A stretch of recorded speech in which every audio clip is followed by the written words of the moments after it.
10 ऑगस्टला लोकसभेत एक मोठं बिल मंजूर झालं आणि त्यावर एकही मिनिट चर्चा झाली नाही.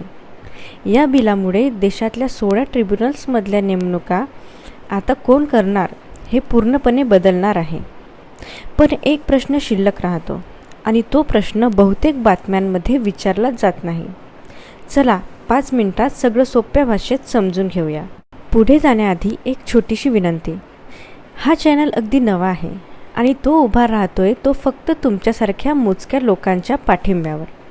सबस्क्राईब बटन दाबायला तुमचे फक्त 2च सेकंद जातील, पण माझ्यासाठी तो खूप मोठा आधार असेल.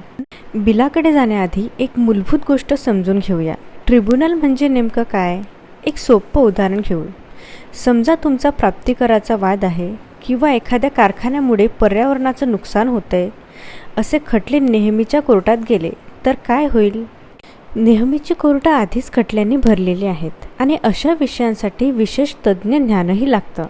म्हणून सरकारनं वेगळी व्यवस्था उभी केली आहे. त्यालाच ट्रिब्युनल म्हणतात. मराठीत न्यायाधिकरण. म्हणजे ही अशी कोर्टं आहेत जी एकाच विषयातले खटले हाताळतात. उदाहरणार्थ राष्ट्रीय हरित न्यायाधिकरण, प्राप्तिकर अपील न्यायाधिकरण किंवा सशस्त्र दल न्यायाधिकरण. आणि यांची घटनात्मक तरतूद आहे कलम 323(अ) आणि कलम 323(ब) मध्ये. आता बातमीकडे येऊया. 10 ऑगस्ट 2026 सोमवार केंद्रीय कायदा राज्यमंत्री अर्जुन राम मेघवाल यांनी लोकसभेत ट्रिब्युनल रिफॉर्म्स बिल 2026 मांडलं आणि त्याच दिवशी ते मंजूरही झालं. पण ते मंजूर झालं चर्चेविना, कारण त्याच वेळी विरोधक गोंधळ घालत होते. त्यांचा विषय वेगळाच होता. 20 जुलैच्या नीट पेपर फुटी विरोधातल्या विद्यार्थी आंदोलनावर पोलिसांनी केलेली कारवाई. त्यावर त्यांना गृहमंत्र्याचं उत्तर हवं होतं. काही विरोधी खासदारांनी या बिलालाही विरोध करण्याच्या नोटिसा दिल्या होत्या, पण गोंधळात त्यांना बोलताच आलं नाही. आता हे बिल राज्यसभेत जाईल. आता महत्त्वाचा प्रश्न, हे बिल आणावंच का लागलं? याचं उत्तर सर्वोच्च न्यायालयाच्या एका निकालात आहे. नोव्हेंबर 2025 मध्ये मद्रास बार असोसिएशन विरुद्ध भारत सरकार या खटल्यात न्यायालयानं 2021च्या ट्रिब्युनल कायद्यातल्या प्रमुख तरतुदी रद्द केल्या. कारण काय होतं? न्यायालयाच्या मते त्या तरतुदी न्यायिक स्वातंत्र्याचं उल्लंघन करत होत्या. उदाहरणार्थ, जुन्या कायद्यात सदस्यांचं किमान वय 50 वर्ष असावं लागायचं आणि कार्यकाळ फक्त 4 वर्षाचा होता. न्यायालयाचं म्हणणं असं की एवढा छोटा कार्यकाळ असेल तर सदस्य सतत पुनर्नियुक्तीसाठी सरकारकडे बघत राहतो आणि त्यामुळे त्यांचं स्वातंत्र्य धोक्यात येतं. म्हणून न्यायालयानं सरकारला 4 महिन्यात एक स्वतंत्र कमिशन उभं करण्याचे निर्देश दिले. त्यातूनच हे बिल आलं. आता या बिलातली सर्वात मोठी गोष्ट, नॅशनल ट्रिब्युनल्स कमिशन, थोडक्यात NTC, याचं मुख्यालय असेल नवी दिल्लीत आणि यात एकूण 5 जण असतील.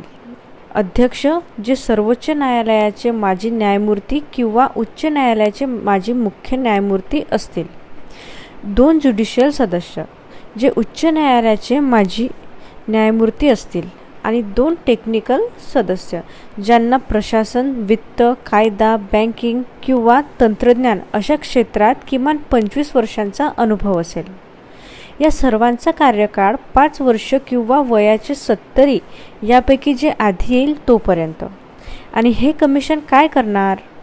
ट्रिब्युनलच्या नेमणुकांसाठी समित्या नेमणार, सदस्यांच्या कामगिरीचा आढावा घेणार, तक्रारींची चौकशी करणार आणि नॅशनल ट्रिब्युनल्स डाटा ग्रिड नावाचं एक पोर्टल चालवणार, जिथे सगळ्या ट्रिब्युनल्सच्या खटल्यांची माहिती एकत्र मिळेल. 2021च्या कायद्याच्या तुलनेत 3 ठळक बदल आहेत. पहिला, ट्रिब्युनल सदस्यांचा कार्यकाळ 4 वर्षावरून 5 वर्षावर गेला. अध्यक्षांची वयोमर्यादा 70 आणि सदस्यांची 67. दुसरा, किमान वय 50 ही अट पूर्णपणे काढून टाकली. न्यायालयानं तीच अट अनियंत्रित ठरवली होती. आणि तिसरा, काढून टाकण्याची 2 नवी कारणं जोडली. एक म्हणजे अकार्यक्षमता आणि दुसरं म्हणजे कार्यकाळात दुसरं पगारी काम स्वीकारणं. पण इथे एक संरक्षणी आहे. गैरवर्तनाच्या कारणावरून कोणाला काढायचं असेल तर आधी सर्वोच्च न्यायालयाच्या न्यायमूर्तीच्या अध्यक्षतेखालील समितीकडून चौकशी व्हावी लागेल. आता तो प्रश्न जो सुरुवातीला मी म्हटलं होतं. सरकार म्हणतंय की यामुळे ट्रिब्युनल्सच्या नेमणुकांतला सरकारी हस्तक्षेप कमी होईल. आणि एका अर्थानं ते खरंही आहे, कारण आता मध्ये एक स्वतंत्र कमिशन आलं. पण त्या कमिशनचे सदस्य कोण नेमणार? बिलानुसार केंद्र सरकारच. अध्यक्ष आणि ज्युडिशियल सदस्यांसाठी सरन्यायाधीशांशी सल्लामसलत आवश्यक आहे.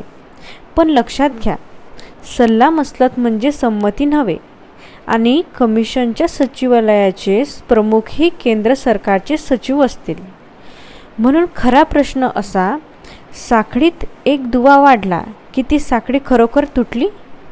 तुम्हाला काय वाटतं, हे नवं कमिशन ट्रिब्युनल्सला खरंच स्वातंत्र्य करेल की फक्त एक टप्पा वाढेल? कमेंटमध्ये तुमचं मत नक्की सांगा. आणि हो, चॅनल नवा आहे, सबस्क्राईब करायचं विसरू नका. पुन्हा भेटूया नेक्स्ट व्हिडिओमध्ये. धन्यवाद.